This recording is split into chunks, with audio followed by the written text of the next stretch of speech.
Hey, hope you're doing well. Welcome to episode 5 of Heat and Low.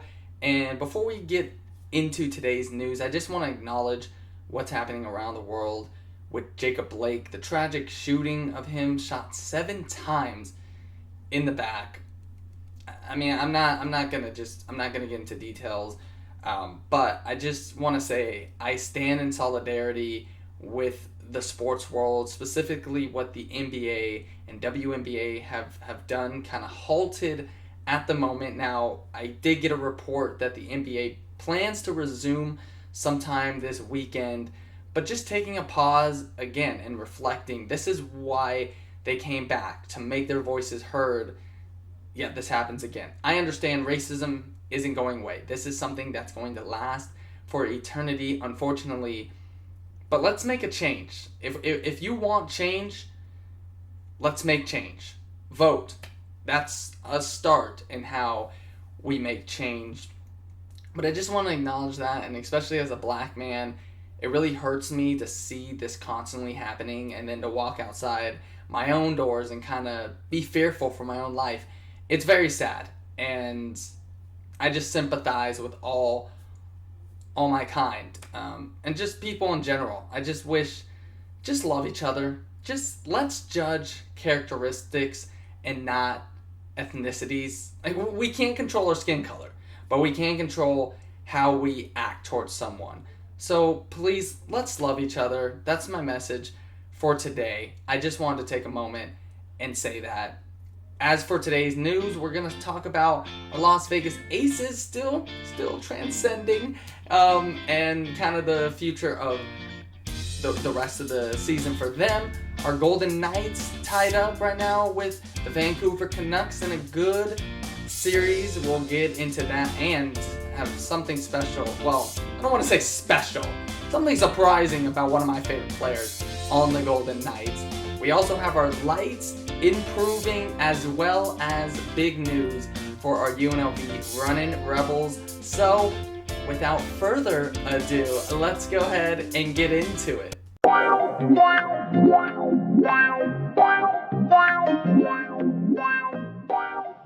Las Vegas Aces, I gotta say, without Liz Cambage, Kelsey Plum, I thought this was a lost season. I was like, they're kind of just gonna be a middle of the pack to one of the worst teams without those two. But man, have they proven me wrong. Asia Wilson, I know she doesn't have an M, a V, or a P in her name, but my goodness, those 3 letters, I feel she should add them. MVP season. She's averaging 20 points, close to 9 rebounds a game. Their last game against the Dallas Wings, she led the way with 26 points and 9 rebounds. Exactly, but it was really a team game. Derek Hamby, 18 points. Kayla McBride added 15. Angel Makachu at 12. And then Jackie Young, the rookie out of Notre Dame, had 11. And this is Aces basketball. This is when they're playing their best. This is when everybody's having fun, excitement. There's a lot to love about the Aces. And they have the second best record in the league, right behind the Seattle Storm, who they have a rematch against today. Tomorrow, I mean, by the time you hear this, they'll have already played.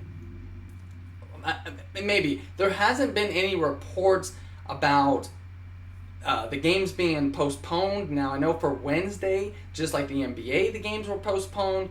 There hasn't been anything said yet about the Aces. Now that could change, and by the time you hear this, maybe it will be rescheduled, but that is who they play next. They have 8 games remaining. It's important for them, hopefully, to finish in the top 2, because the top 2 seeds in the WNBA get a double bye, not just a bye, a double bye straight into the WNBA semifinals. And right now, they're sitting in that second position, a game back, or I think actually a half game back of the Seattle Storm. They beat them once before in an impressive win. Let's see if they can do it again. But there's a magic about this team that I'm loving right now that I kind of didn't expect. I knew Asia Wilson was a rising star, but like, I was like, oh, she's going to be stranded on an island. She doesn't have her girl in Liz Cambage to help her out. But Angel McCautry has stepped up. Dearica Hamby continues to produce. Kayla McBride has found her stroke. So it's looking very well. They've been playing so collectively, and I really hope it keeps going. We can get into the playoffs. Hopefully get one of the top 2 seeds and make another run. Last year we came up close in the conference finals. I think with the way they're playing, they can take it all the way. I could see this team winning it all, but we'll have to see. But Aces, I'm loving what I'm seeing, and we'll see what happens as their season continues with the whole Jacob Blake thing to see if any more games get postponed. But I mean, Aces, y'all repping Las Vegas for real. Transitioning to our Las Vegas Golden Knights, they're all tied up at 1 game apiece with the Vancouver Canucks. Game 3 is tonight. Again, by the time you hear this, someone's going to have a 2-1 lead. We're just going to have to see. Game 1, they came out on fire, determined, on a mission, whatever you want to say. 5-0. Had a shutout. It was Robin Lehner's first career postseason shutout. He played very well, had 26 saves. But in Game 2, he was kind of left stranded. He had more support in Game 1 with everybody being around the goal to help him out. Game 2, he was kind of left one-on-one, and usually for goalies, that's not a good sign, and it wasn't. I mean, Vancouver, and you knew they were going to come out swinging. You knew after the performance the Golden Knights put on in Game 1 that the Canucks weren't just going to sit back and be like, all right, I guess this is how this is going to go. You knew they were going to redeem themselves, and they definitely did do that. So now it's all tied at 1 game apiece. Here's the interesting thing. In Game 1, I mean, we were able to get goals from Riley Smith, Mark Stone, Alex Tuck, and Jonathan Marchessault, who I have a story about. Very surprising. We'll get to that in a minute. And in Game 2, there just wasn't... When I was watching it, it didn't seem like the Golden Knights were as fast or as aggressive in Game 2. Credit, though, to the Canucks because they took away that physicality that the Golden Knights like to play with. And in Game 2, they said, we're not going to be bullied around. And they weren't. And so I think they kind of took that away from the Golden Knights and they incorporated their speed, the Canucks, into the game. And they got out jumping. And really, the Golden Knights outshot the Canucks. They had chances. They just couldn't capitalize. And again, Markstrom, the Canucks goalie, had a tremendous game. He was stopping everything. And so really credit to the whole team. And that's what good coaching is about, making these adjustments. So we'll see what adjustments are made in Game 3. My hope is, okay, Robin Lehner, he's been playing fantastic. He's lost 2 games in the postseason as a starter. But is this the time where Pete DeBoer makes the switch to Fleury? To me, Fleury has a 12-2 record against the Canucks in the postseason. He's only played 2 games, which he's won both. And so, to me, I'm like, I think this is where you give Flower a chance. Let him go out there. He's fresh. That's the other thing. Leonard's been playing all these games, and so I think they're both tremendous goalies.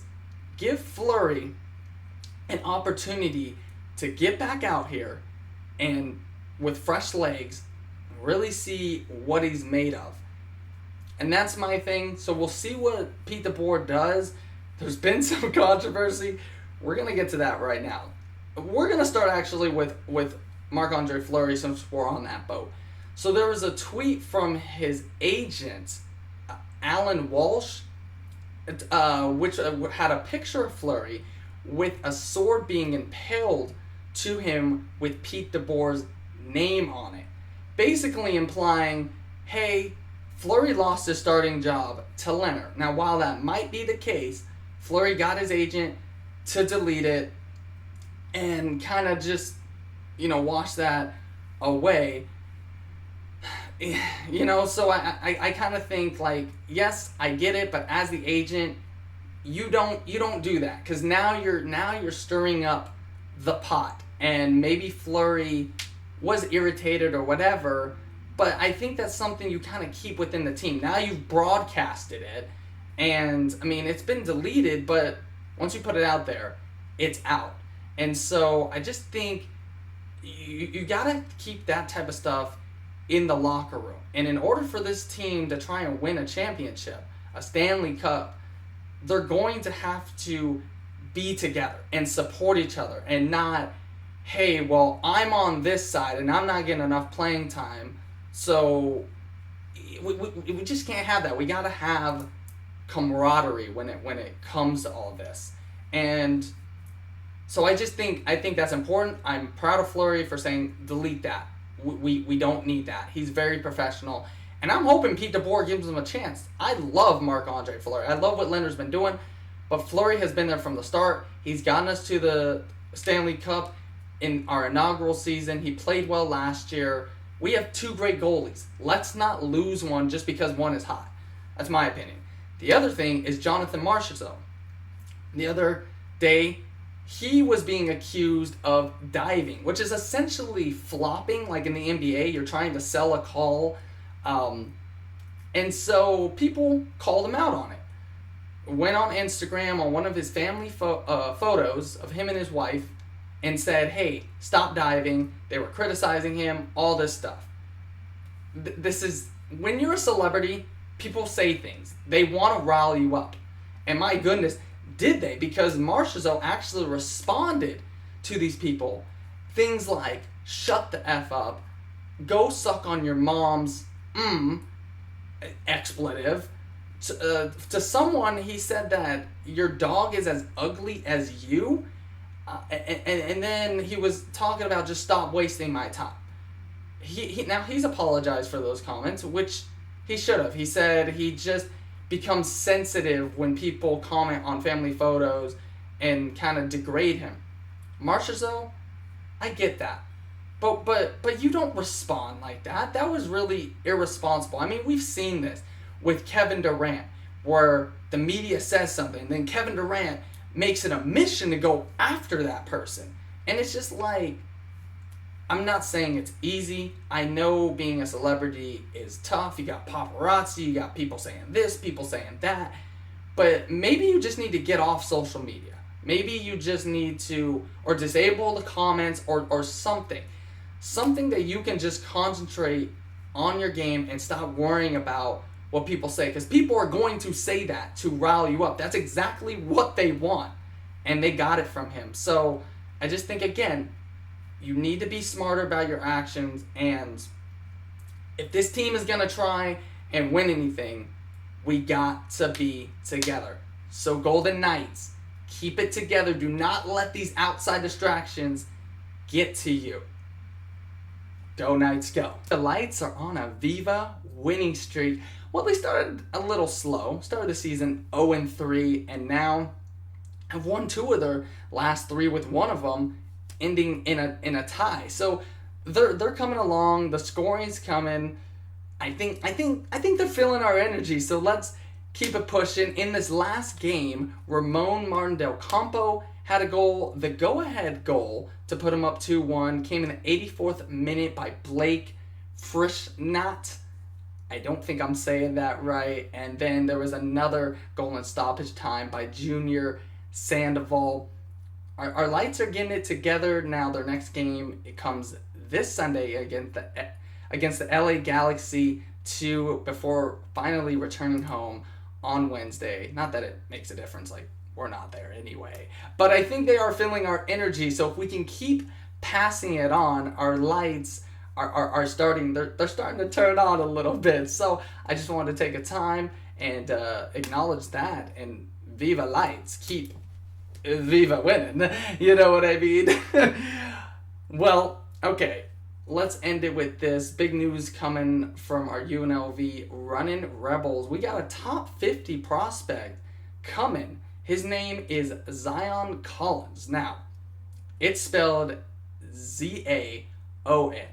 We're not, but I mean, it's not spelled like Zion Williamson, but hey, someone named Zion, that might be good. He's a top 50 prospect out of Bishop Gorman High School, and he said he wanted to stay home. He had offers from Arizona State, Arizona, the University of Arizona, and also the University of Southern California, or USC. And so him committing here, it seems like TJ Otzenberger is building something here. I think you saw that last year. Now, we did lose Amari Hardy, which is a huge loss. He transferred to Oregon, but we're keeping Bryce Hamilton, and we have David Jenkins Jr. You might have not heard of him. He was on the team last year, but he was a sit-out transfer from South Dakota State. He's supposed to be pretty good, and if Collins can give him something, then I think they're talking about UNLV could have a potentially dangerous, dynamic backcourt, which that's great. And knowing what we got out of like Marvin Coleman last year, and again Bryce Hamilton and Amari Hardy, maybe these three can gel and really put the Runnin Rebels on the map. So I'm hoping so. I really like TJ Otzenberger. I think he did a great job last year with the program.